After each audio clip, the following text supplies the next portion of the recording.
Hi friends, ఈ వారం మనం వింటున్నది గోగినేని మణి రచనలు పరిశీలన అనే పిహెచ్డి పరిశోధనా గ్రంథంలో ఆఖరి భాగం.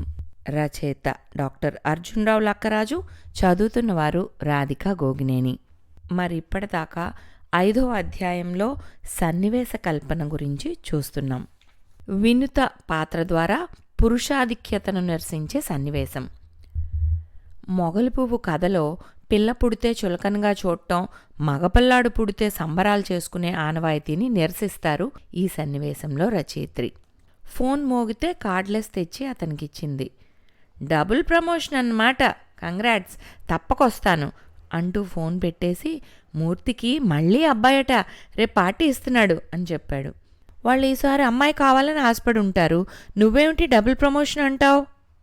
అమ్మాయిలైతే కష్టం కానీ ఇద్దరు అబ్బాయిలైతే అదృష్టమే కదూ. కట్నాలిచ్చి పెళ్లి చేయడానికి కూడబెట్టాలనే బెడద లేకుండా నిశ్చింతగా బతకచ్చు. సత్యం మాటలకు ఒక క్షణం నివ్వెరపాటుతో తాణువులా నిలబడిపోయింది. ఈ రోజుల్లో కూడా ఇంకా ఇలా మాట్లాడేవాళ్ళు ఉన్నారా? ఏ వెనకటి తరం వాళ్ళో కాకుండా నువ్వే ఇలా మాట్లాడటం నమ్మలేకపోతున్నాను. ఆడపిల్లలైనా మగపిల్లలైనా సమానంగా పెంచి చదివిస్తున్నారు. ఉన్న దాంట్లోనే ఇద్దరికీ చెరిసగమిస్తారు. అమ్మాయికి పెళ్లిలో ఇస్తే అబ్బాయికి తర్వాత ఇస్తారు, అంతేగా. అమ్మాయిలే ఇంటికి అందం అని అంటారుగా. నాకు అమ్మాయిలే కావాలి. అందచందాలు ఇష్టాల సంగతి పక్కన పెట్టు. ఒకరైనా ఇద్దరైనా నాకు అబ్బాయిలే కావాలి. అమ్మాయిలంటే ఇష్టమైనా వాళ్ళ పెళ్ళిళ్ళు పేరంటాల బాదరబందీలు నేను భరించలేను. అబ్బాయిలే కావాలని ఇద్దరం దేవుడికి దండం పెట్టుకుందాం. అమ్మాయిల కష్టాల గురించి ఆలోచించి వద్దనుకోవడం వేరు, కానీ బాధ్యతకు భయపడి వద్దనుకోవడమా? కనీ పెంచడానికి ఆడది కావాలి, జీవితం పంచుకోవడానికి ఆడది కావాలి. పెంచే బాధ్యత తీసుకోవాల్సి వస్తే మాత్రం అక్కర్లేదు. ఈ సన్నివేశం చదివిన ప్రతి పాఠకుణ్ణి ఆలోచింపచేస్తుంది. పురుషాధిక్య భావజాలంతో ఉన్న ప్రతి ఒక్కరూ సిగ్గుపడే విధంగా ఈ సన్నివేశాన్ని కల్పించారు రచయిత్రి. అబ్బాయి పుడితే అదృష్టంగా భావించి అమ్మాయి పుడితే కష్టమని భావించే ప్రతి తండ్రిని చెంప చెళ్ళుమనేలా వాయించేటట్లు వినుత పాత్రను తీర్చిదిద్దారు రచయిత్రి. డబ్బు సంపాదనలో పడిన తన కొడుకును తల్లి చైతన్యపరిచే సన్నివేశం. ఎదురుచూపు కథలోని ఈ సన్నివేశంలో రచయిత్రి మనం ఉండే ఇల్లు ఎంత పెద్ద భవనమైనా ఆ ఇంట్లో ప్రేమానురాగాలు ఆప్యాయతలు నిండు మనసుతో కూడుకున్న పలకరింపులు లేకపోతే అది నిర్జీవమైన కట్టడమే అని అంటారు. కుటుంబ సభ్యుల మధ్య ఆహ్లాదకరమైన వాతావరణం ఆప్యాయతల పరిమళం లేకపోతే అది ఇల్లు కాదు, నిర్జీవమైన ఇటుకల భవంతి మాత్రమే. నిన్ను అవమానించిన వాళ్లకి సంపాదించి చూపించటమే ప్రతీకారం తీర్చుకోవడం అని నువ్వు భావించావు. ప్రేమించిన అమ్మాయికి సహాయపడటమే ప్రేమ లక్షణం అనుకున్నావు. మరి ఇదేంట్రా, నీ పెంపకంలో పెరిగిన పిల్లలు తమ ప్రేమను కాదన్న వాళ్ల అంతు చూడాల్సిందేనని విర్రవీగుతున్నారు. ఏ తప్పు చేసినా తప్పించుకోగల అధికులమనే అహంకారంతో తిరుగుతున్నారు. నువ్వు సంపాదనలో పడి నీకు తెలియకుండానే కుటుంబాన్ని నిర్లక్ష్యం చేశావనిపించింది. పిల్లల మనసుల్లోని సమాజానికి హాని కలిగించే ఆలోచనలను తెలుసుకోలేకపోవటం, వాళ్ళని మందలించలేకపోవటం తల్లిదండ్రులు తప్పే అవుతుంది. పిల్లల పట్ల బాధ్యతారహితంగా ప్రవర్తించటం ఇంట్లో బాంబులు తయారు చేయడం కంటే తక్కువ నేరం కాదు. కోడలు ఎవరికి ఏమీ చెప్పలేని నిస్సహాయరాలైపోయింది. ఏదో పోగొట్టుకుని ఇంకేవో కొనుక్కుంటున్నట్లుగా ఖరీదైన వ్యక్తుల పెళ్లిళ్లకు పార్టీలకు వెళ్తూ కాలక్షేపం చేస్తోందని నాకు అనిపించింది. ఏ గిన్నెలో ఉంటేనేం గాని రుచికరమైన పాయసం ముఖ్యమని నేననుకుంటాను. మీకు మాత్రం అది అందమైన దగదగలాడే వెండి గిన్నెలో ఉండాలి. రుచితో పట్టింపు లేదు. నేనలా రాజీ పడలేక అక్కడ ఉండలేక ఇక్కడికి వచ్చేశాను. మీ జీవన సరళి అంతేనని చేయగలిగిందేదీ లేదని నువ్వు అనుకుంటే సరే, చేసేదేం లేదు. కానీ చిన్న, నా కోరిక ఏంటంటే నువ్వు ఒక్కసారి వెనక్కి తిరిగి చూసుకో. నువ్వు సంపాదించిన దానికంటే పోగొట్టుకున్నదే ఎక్కువని, అదే అమూల్యమైనదని నీకు అర్థమవుతుంది. గతంలో నీ ఆలోచనలు ఎలా ఉండేవో గుర్తు చేసుకుని పగ్గాల చేత పట్టుకుని నీ ఇంటిని అందమైన పూలతోటలా తీర్చిదిద్దే ప్రయత్నం మొదలు పెట్టాలనుకుంటే మాత్రం నువ్వు తప్పకుండా సాధించగలుగుతావు. డబ్బు సంపాదన మోజులో పడి ఇంటిని సంసారాన్ని భార్యను పిల్లలను పట్టించుకోని కొడుకును తన ఉత్తరం ద్వారా ఒక తల్లి చైతన్యపరిచే సన్నివేశాన్ని అద్భుతంగా తీర్చిదిద్దారు రచయిత్రి. ఇక సన్నివేశ కల్పన తర్వాత కవితాత్మక వ్యక్తీకరణ. రచయిత తమ రచనల్లో పాఠకునికి కొత్తదనాన్ని అందించాలని ప్రయత్నిస్తాడు. భావుకుడైన రచయిత తన రచనల్లో అవసరమైనప్పుడు కవితాత్మకంగా పాత్రల ద్వారా సంభాషణలు పలికిస్తాడు. ఇటువంటి వ్యక్తీకరణ వలన ఆయా రచనలకు మరింత పరిపుష్టి కలుగుతుంది. సహృదయ పాఠకుడికి హృదయోల్లాసాన్ని కలిగిస్తుంది. గోగినేని మణి రచనల్లో ఇటువంటి వ్యక్తీకరణలు కోకొల్లలు. వాటిలో కొన్నింటిని క్రింద పరిశీలించడం జరిగింది. కానుక కథలోని కథానాయకుడు శరత్ కథానాయిక సీతను చూసి పలికిన పలుకులు. పెదవులపై చిరునవ్వుల పువ్వులు, కురులలో సిరిమల్లెల చిరునవ్వులు. పెదవులపై నవ్వుల పువ్వులు, జడలో మల్లెల నవ్వులు. ఎంతో అందమైన భావుకత. స్వచ్ఛమైన చిరునవ్వును పువ్వులతో పోల్చటం, కురులలో ఉండే మల్లెలు అటూ ఇటూ కదులుతుంటే అవి నవ్వుతున్నట్టు భావించటం సహృదయుడైన పాఠకునికి చక్కటి అనుభూతితో కథను చదవడానికి ప్రేరణ కలిగిస్తుంది. స్నేహం కథలోని స్నేహాన్ని గూర్చి వర్ణిస్తూ కవితాత్మకంగా రచయిత్రి ఇలా అన్నారు. దోస్తీని మించింది లేదు లోకాన, అది రత్నాల కన్న మిన్న తూకాన, మిత్రుడే కావాలి సుఖమును శోకాన. అంత్యప్రాసతో సాగిన ఈ పంక్తులు సహృదయ పాఠకుణ్ణి అలరిస్తాయి. ఇద్దరూ ఏకవచనం కథలోని కథానాయిక శ్వేత ఆనందాన్ని వర్ణిస్తూ నందనవనంలో నివాసం చందమామతో సావాసం అని ప్రాసయుక్తంగా ఆమె స్నేహితురాలతో పలికిస్తారు.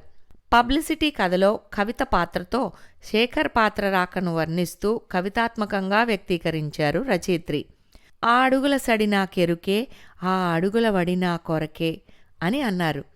ప్రేమలేఖ కథలో రమ్యకు నిశ్చయమైన వరుడు రాసిన ప్రేమలేఖలోని వర్ణనలో రచయిత్రిలోని కవయిత్రి కనిపిస్తుంది. పేరు మాత్రమే కాదు రూపం కూడా రమ్యాతిరమ్యం. ఆ అదరాల సంగతి తెలియదు గాని మాటలు మాత్రం మధురాతి మధురం. ఇక ఆ మానసం నవ్య భావాల రసరమ్య కావ్యం. ఖజానా కథలో ముగింపు సన్నివేశంలో కవితాత్మకంగా తన భావాలను ప్రధాన పాత్ర ద్వారా పలికించారు రచయిత్రి. నవ్వు నరుడికి నారాయణుడిచ్చిన నజరానా, నవ్వులు పండే ఇల్లు నిండు ఖజానా.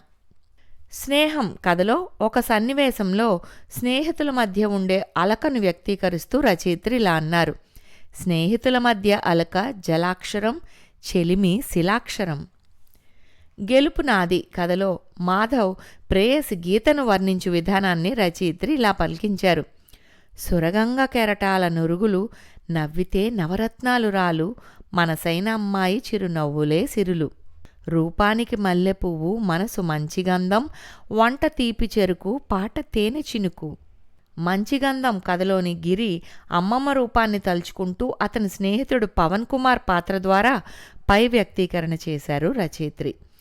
కలసిన హృదయాలలోన కథలో పెళ్ళంటే ఏమిటో కవితాత్మకంగా తెలియచేశారు. పెళ్ళంటే కాకూడదు పెద్దల మధ్య ఇచ్చిపుచ్చుకునే విషయంలో కుదిరే ఒడంబడిక, అది రెండు జీవితాలు ఒక్కటయ్యే అపురూపమైన వేడుక. మాటలే లేని జీవితం పూలు లేని తోటలా వెలవెలపోతుంది. మనసారా చెప్పుకునే మాటలే మల్లెపూల తోటలై సంసార జీవితానికి నిత్య వసంత శోభని కలిగజేస్తాయి. సరదాల సరిగమలు పలకని సంసార గీతం ఏమంత శ్రావ్యంగా ఉండదు. భార్యాభర్తల మధ్య ప్రేమ అనురాగం ఎలా ఉండాలో పై వ్యక్తీకరణలో తెలియచేశారు రచయిత్రి. మంచి గంధం కథలోని గిరిజ పాత్ర చేత తన అమ్మమ్మ మీద చక్కటి కవితను అల్లారు రచయిత్రి. అమ్మమ్మ వంటిది అంత మంచిది అమ్మమ్మ ఒక్కటే, అమ్మైనా నాన్నైనా అమ్మమ్మ పిమ్మటే. ఈ రచయిత్రి కవయిత్రి కూడానేమోననిపిస్తుంది. ఆమె కథల్లోని ఇటువంటి వ్యక్తీకరణలు చదువుతుంటే గోగినేని మణి కథలు నవలతో పాటు ఒక కవితా సంపుటిని కూడా వెలువరించి ఉంటే బాగుండేది. ఆమె రచనలలో చాలా చోట్ల కవితలు చోటు చేసుకున్నాయి. భావుకురాలైన రచయిత్రి కావటం వలన ఆమె కలం నుంచి అసంకల్పితంగానే కవితలు పుట్టుకొచ్చాయనిపిస్తుంది. ఇటువంటి కవితాత్మకమైన వ్యక్తీకరణల వలన రచయిత్రి కథలను చదవాలనే ఆసక్తి సహృదయ పాఠకుడికి మరింత కలుగుతుంది. కవితాత్మక శైలి ద్వారా పాఠకుడిని తన కథల వైపు ఆకర్షించుకునేటట్లు చేశారు గోగినేని మణి. కవితలను స్వతంత్రంగా రాయడం వేరు, కథలలో పాత్రల మనోభావాలకు సన్నివేశాలకు తగినట్లు పలికించటం కష్టసాధ్యమైన పని. అలా రాయగలగటం ప్రతిభావంతుడైన రచయితకే సాధ్యపడుతుంది. కథలలో అటువంటి సన్నివేశాలను కల్పించి తనదైన శైలిలో కవితాత్మక వ్యక్తీకరణలు చేయటంలో రచయిత్రి గోగినేనిమణి సిద్ధహస్తురాలిగా కనిపిస్తారు. ఈ కథలను చదివిన ప్రతి పాఠకుడు ఈమె కలం నుండి కవితలు వెలువడి ఉంటే బావుండేది అని కోరుకోక మానడు. తిట్లు, శాపనార్థాలు. రచనా శైలిలో చివరిగా చెప్పుకునేది రచయిత్రి తన కథలలో ప్రయోగించిన తిట్లు, శాపనార్థాలు. ఇవి కథలో అవసరమైన చోట్ల ప్రయోగించక తప్పదు. పాత్ర యొక్క స్వభావాన్ని, సన్నివేశంలో అవసరాన్ని బట్టి వీటిని అక్కడక్కడ తమ రచనల్లో రచయితలు ప్రయోగిస్తారు. తిట్లు సామాజిక అంతస్తును సూచించే ఒక అంశం. ఒక వ్యక్తిని మానసికంగా బాధపడేటట్లు మాటలతో కఠినంగా నిందించటం లేదా ఆక్షేపించటం తిట్టు అనబడుతుంది. తెలుగులో తిట్టుకి దూరు, నిందించు, శపించు అనే అర్థాలు ఉన్నాయి. గోగినేనిమణి గారు తన రచనల్లో పాత్రల యొక్క వాగ్రూపమైన కోపాన్ని చెప్పాలనుకున్నప్పుడు వీటిని ప్రయోగించినట్లు తెలుస్తుంది. అక్కడక్కడ పిల్లల ఆకతాయితనాన్ని సరదాగా తమ తల్లిదండ్రులు, అమ్మమ్మ, తాతయ్యలు మందలించినప్పుడు కూడా తిట్లను ప్రయోగించారు. తిట్లు, శాపనార్థాలు. వెధవ, దుమ్మెత్తిపోయడం, బడుద్దాయ్, ఆముదం తాగిన మొహం, నీ బొంద, మొద్దు, చవటాయ్ ఇలాంటి తిట్లు, శాపనార్థాలు రచయిత్రి గోగినేనిమణి తన రచనల్లో వాడారు. ముగింపు. ఈ విధంగా గోగినేనిమణి గారు రాసిన రచనల్లో ఉన్న భాషా శైలి విశేషాలను పరిశీలిస్తే వారి రచనల్లో ఉన్న సంభాషణా శైలి, వర్ణనాత్మక శైలి, నూతన పదబంధాలు, సామెతలు, కవితాత్మక వ్యక్తీకరణ, సన్నివేశ కల్పన, ఇతివృత్త స్వీకారం మొదలైన అంశాల్లో వీరు చూపించే వైవిధ్యం చెప్పుకోదగ్గది. ఇన్ని అంశాలను స్పృశించి అనేక కథలు రాసి ఆధునిక తెలుగు కథా రచయిత్రులలో ఒక ప్రత్యేకతను, ప్రాధాన్యతను సంపాదించుకున్నారని తెలుస్తుంది. వీరు ప్రతిభ, ఉత్పత్తి, అభ్యాసం, భాషా పాండిత్యం, అనుభవం, రచనాసక్తులతోనూ రచనలు చేసి తెలుగు కథా సాహిత్య చరిత్రలో తమకంటూ ఒక స్థానాన్ని సంపాదించుకున్నారు. ఉపసంహారం. ఆధునిక తెలుగు కథా రచయిత్రులలో తమకంటూ ఒక ప్రత్యేక స్థానాన్ని సంపాదించుకున్న రచయిత్రి గోగినేనిమణి. ఈమె తన రచనల ద్వారా వర్తమాన రచయిత్రులకు మార్గదర్శకులుగా నిలిచారు. గోగినేనిమణి గారి రచనలపై పరిశోధన చేయడానికి ఆమె కథలే నాకు స్ఫూర్తినిచ్చాయి. భిన్న కోణాల్లో కథలు రాసి తన శైలి ద్వారా పాఠకుణ్ణి ఆకట్టుకోవడమే కాకుండా విషయాన్ని వ్యక్తీకరించడంలోనూ, కథను నడపడంలోనూ, మధ్య మధ్యన చక్కని మలుపులను తిప్పడంలోనూ వీరు చూపిన పద్ధతి ఈ పరిశోధనకు మూల కారణం అని చెప్పవచ్చు. గోగినేనిమణి రచనలు సామాజిక స్పృహకు, లోకనీతికి, లోకరీతికి నిలువెత్తు నిదర్శనాలుగా చెప్పవచ్చు. రచయిత్రి తన జీవన గమనంలో ఎదురైన అనేక సంఘటనలను వస్తువుగా స్వీకరించి రచనలు చేశారు. వీరి కథల్లో సామాజిక స్పృహ, సామాజిక చైతన్యం, సామాజిక నీతి, యువత భవితవ్యం, వరకట్న సమస్య, స్త్రీల పట్ల చిన్నచూపు, ఆర్థిక కారణాల వలన విచ్ఛిన్నమైన సంబంధాలు, ఆచార సాంప్రదాయాల వలన జరిగే అనర్థాలు, కుటుంబ జీవితంలో ఎదురైన చేదు సంఘటనలు, పేదరికం వలన శిథిలమైన జీవితాలు వీరి కథల్లో ప్రధాన అంశాలుగా కనిపిస్తాయి. వాస్తవిక జీవన చిత్రణకు ఈ కథలు నిలువుటద్దాలు వంటివి.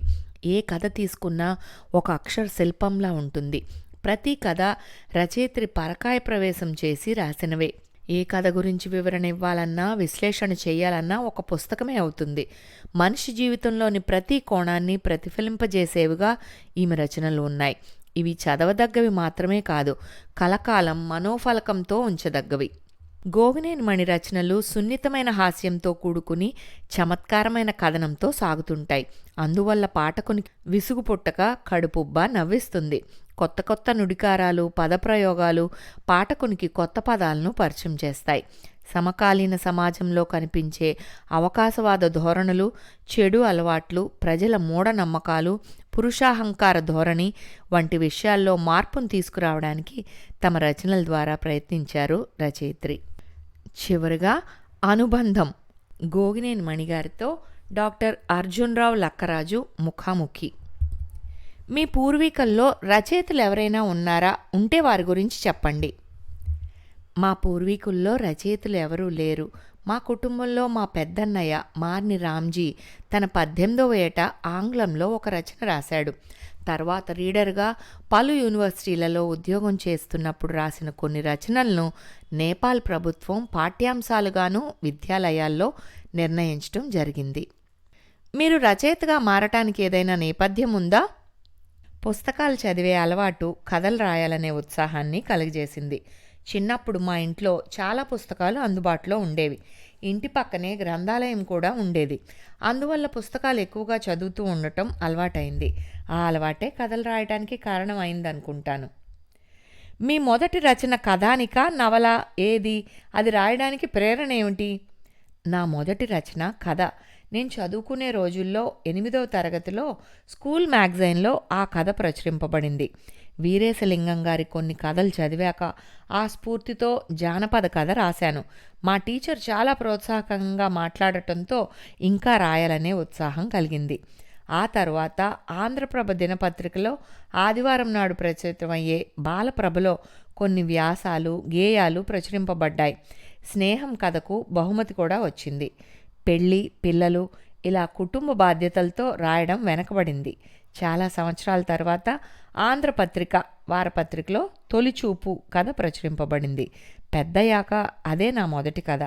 సినిమా హాల్లో ఎదురైన ఒక చిన్న సంఘటననే ఆ కథగా రూపుదిద్దుకుంది. రచనా వ్యాసంగ విషయంలో కుటుంబ సంబంధమైన అడ్డంకులు ఏమైనా ఎదురయ్యాయా? తీరిక సమయాల్లో తోచిన విషయాన్ని కథగా మలిచే ప్రయత్నం చేసేదాన్ని. ఈ విషయంలో కుటుంబపరంగా అడ్డంకులేమీ లేవు. మీ కథల్లో ఎక్కువగా ఉత్తరాంధ్ర యాస ఉంటుంది ఎందుకు? నేను ఉంటున్న ప్రాంతపు వాడుక భాషలోనే రాస్తున్నాను. యాస అనేది నేను గమనించలేదు. సుజన నవల రాయడానికి ప్రేరణ ఏమిటి? అందులో సృష్టించిన పాత్రలు మీకు ఎక్కడైనా తారసపడ్డాయా? కొంచెం వివరిస్తారా? ఆ నవల రాయడానికి ప్రత్యేకంగా ప్రేరణ అంటూ ఏమీ లేదు, కానీ చిన్నప్పుడు స్వామీజీలు, మహిమలు అంటూ కొందరు మోసపోవడం గురించి విన్నాను. ఆ విషయం ఆధారంగా చేసుకుని కల్పించిందే సుజన నవల. శకునం పట్ల ఉన్న కొందరు నమ్మకాలను గమనించాను. శకునాల కారణంగా కొందరు నిందల్ని భరించటము, బాధపడటము చూశాను.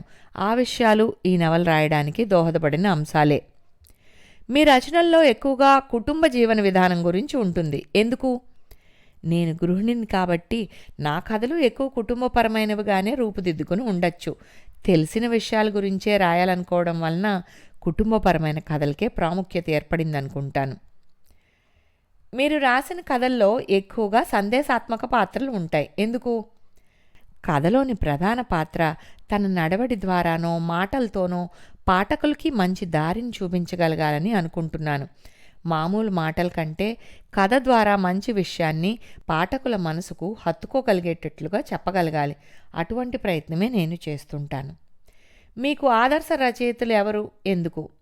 నాకు నచ్చిన ప్రతి పుస్తక రచయిత నాకు ఆదర్శమే. అలా రావిశాస్త్రి గారి దగ్గర నుండి యండమూరి వరకు ఎందరో రచయితలకు నేను అభిమానినే. రావిశాస్త్రి గారు చెప్పే ఏ విషయాన్నైనా ప్రత్యేకమైన శైలిలో చెప్తారు. యండమూరి గారు కథను నడిపించే తీరు ఆసక్తికరంగా ఉంటుంది. రచనలు చేయడంలో కుటుంబ సభ్యుల ప్రోత్సాహం ఉందా? ఉంది. నేను రాసిన ఏ కథ ప్రచురింపబడినా మా వారు, 2 పిల్లలు చాలా ఆనందాన్ని చూపిస్తారు. అలా కథలు రాయాలనే ఉత్సాహానికి వారే కారకులు. మీ రచనలకు మొదటి పాఠకులు ఎవరు? మా వారు, అమ్మాయి మొదటగా చదువుతుంటారు. ఒక్కోసారి వారికి తోచిన సూచనలు, సలహాలు ఇస్తుంటారు. మీ రచనలు ఏవైనా పత్రికలలో ప్రచురింపబడ్డాయా? వివరించండి. ఇప్పటి వరకు 79 కథలు వివిధ వార మాస పత్రికలలోనూ, దినపత్రికలలో, ఆదివారం అనుబంధాల్లోనూ ప్రచురింపబడ్డాయి. ఆ కథలు ఇప్పటికి 4 సంపుటాలుగా ప్రచురింపబడ్డాయి. మొదటి కథా సంకలనం పేరు తొలిచూపు, రెండవది మనసున మల్లెలు, మూడవది మొగలి పువ్వు, నాలుగవది పుచ్చుకగూడు. ఒక నవల సుజన కలవారి కోడలు పేరుతో ప్రముఖ వారపత్రికలో సీరియల్గా వచ్చింది. మీ రచనలకు బహుమతులు ఏమైనా వచ్చాయా? నిప్పులేని పొగ అనే కథ ఆంధ్రపత్రికలో బహుమతి పొందిన మొదటి కథ. 911 అనే కథ స్వాతివారపత్రిక కామెడీ కథల పోటీలో ప్రథమ బహుమతి పొందింది. ఎదురుచూపు అనే కథ ఆదివారం ఆంధ్రజ్యోతిలో నిర్వహింపబడిన కథల పోటీలో బహుమతి పొందింది. పిచ్చుకగూడు కథ బలివాడ కాంతారావు స్మారక కథల పోటీలో ఆంధ్రజ్యోతి వారి నవ్య వీక్లీ ద్వారా బహుమతి పొందింది. మొగలి పువ్వు కథ కీర్తిశేషులు గిడుగు రాజేశ్వరరావు గారి ప్రశంసను, నగదు బహుమతిని అందుకుంది. నవలల కంటే కథలు ఎక్కువగా రాస్తున్నారు, వివరించగలరా? 10 పేజీల్లో నాకు తోచిన వస్తువును కథగా చెప్పడమే నాకు సౌకర్యంగా ఉంటుంది. నవలకు పరిధి ఎక్కువగా ఉంటుంది, అందువల్లనే నవలలు ఎక్కువగా రాయలేకపోయానని అనుకుంటున్నాను. మీరు రాసిన కథల్లో బాగా నచ్చినవేవి, ఎందుకు? చాలా కథలే ఉన్నాయి. మా అమ్మ నాన్నగారుల జీవితంలోని 1-2 అనుభవాలను ఆధారంగా చేసుకొని రాసిన కథ రాట్నం పిలిచింది నాకు బాగా నచ్చింది. ఎదురుచూపు కథ కూడా నాకు బాగా నచ్చిన కథ. ఎవరి ఆనందానికైనా చక్కని కుటుంబ వాతావరణమే కారణం అవుతుందని నేను అనుకుంటాను. ఆ విషయాన్ని ప్రస్తావిస్తూ రాసిన కథ అవటం వలన కూడా నాకు నచ్చిన కథ అని చెప్పగలను. అరుగుల బడి, పిచ్చుకగూడు కథలకు ప్రేరణ ఏమీ లేదు, కల్పితాలే. పాఠకుల ప్రశంసలను పొందటం వలన అవి కూడా నాకు ఇష్టమైన జాబితాలో చేరాయి. హాస్య కథల్లో మొగలి పువ్వు, ప్రేమలేఖ కథలు నాకు ఇష్టమైనవే. కథను సరదాగా చెప్పగలిగే ప్రక్రియ నాకు నచ్చుతుంది. ఈ కథలు అలాగే సాగుతాయి, అందువల్లనే నచ్చిన కథలుగా చెప్పగలను అనుకుంటున్నా. మీ ప్రభావం తర్వాత రచయితల మీద ఏదైనా ఉందా? ఉంటే వారెవరు? అలా ఇతర రచయితలపై ఉందని నేను అనుకోవడం లేదు. నేటి రచయితలు, రచనల పట్ల మీ అభిప్రాయం చెప్పగలరా? కీర్తి ప్రతిష్టలు, ధన తృష్టపై రచయిత మనసు లగ్నమైతే రాసేదాని మీద దృష్టి సన్నగిల్లుతుంది. ఈ పరిధులను దాటి రాసే వాళ్ళందరూ నేటి రచయితలలో ఉన్నారు. వారే సాహితీ ప్రక్రియ దారాన్ని తెక్కుండా ముందుకు నడిపిస్తున్నారు. భావితర రచయితలకు మీ సూచనలు చెప్పగలరా? సామాన్య స్థాయి పాఠకులకు కూడా నచ్చే రచనలు చేయగలగాలి. ముందు తరం రచయితలను సంప్రదించి తెలుసుకోవాలి. సంఘటనలను చక్కగా వ్యక్తీకరించాలి. వర్ణన ముఖ్యం కాదు, ఇతివృత్తం ప్రధానంగా ఉండాలి. ఇలా గోగినేని మణిగారు తమ అనుభవాలను ముఖాముఖిలో వివరించారు. ఇంతటితో గోగినేని మణి రచనలు పరిశీలన అనే PhD పరిశోధనా గ్రంథం సమాప్తం. వచ్చే వారం గోగినేని మణిగారి కలం నుండి జాలువారిన సరికొత్త నవల మధుర భావన మొదలు పెడదాం. అంతవరకు సెలవు.